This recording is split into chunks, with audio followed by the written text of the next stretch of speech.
Supreme Court sending the issue of abortion back to the states. The historic decision overturning the 50-year-old ruling on Roe V Wade, which guaranteed women the right to an abortion, the federal right to an abortion. The move already having significant political, social, and cultural implications. Both sides of the debate gathering all day outside the High Court as America absorbs the news. As we get ready to recognize Sanctity of Life Day this coming Sunday, we recognize a civil war that is going on within our country. There are two very distinct sides, and there is no middle ground in this battle. Yet, both sides are claiming the moral high ground and calling the other side evil. For instance, the number of Texans who received an abortion dropped by 97% in the month after the U.S. Supreme Court overturned Roe v. Wade, according to the data released by the state of Texas.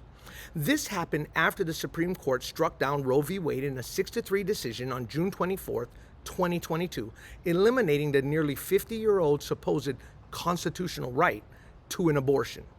Now, the ruling gave states the authority to limit or ban the procedure, and Texans saw an immediate and dramatic decrease in the number of abortions in the state after the Supreme Court ruling. Now, juxtapose that with California Governor Gavin Newsom, who has been using taxpayer monies to pay for billboards touting California's abortion laws and the freedom thereof.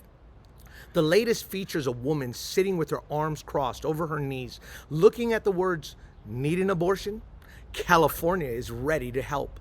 Newsom's billboard also features California's dedicated abortion website, as well as a Bible verse quoting Mark 12:31, "Love your neighbor as yourself.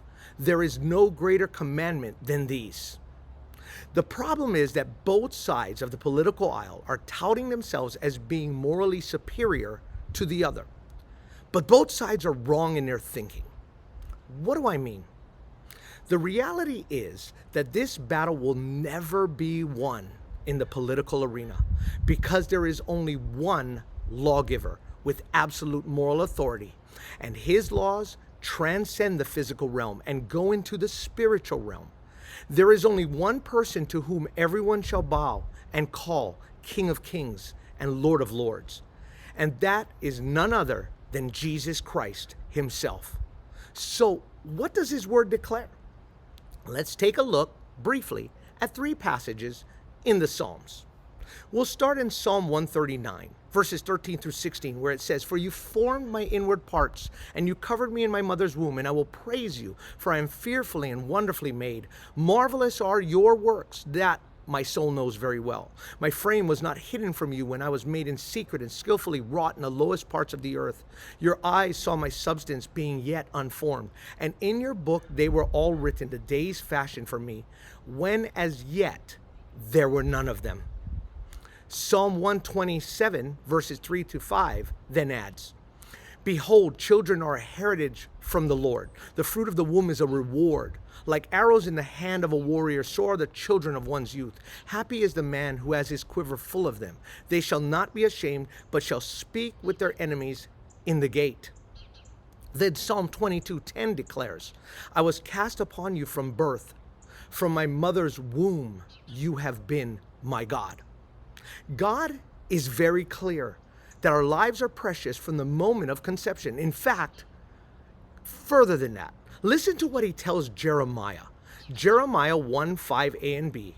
"Before I formed you in the womb, I knew you, and before you were born, I consecrated you."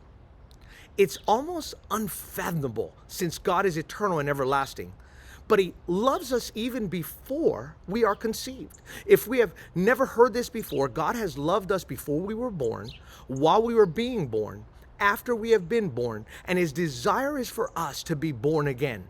And this comes by acknowledging the virgin birth, perfect life, and substitutionary death of Jesus Christ, who loved us enough to die for us. And since God, the creator of life, has said it, that should settle it. This is Frank from Reasons for Hope. Aloha.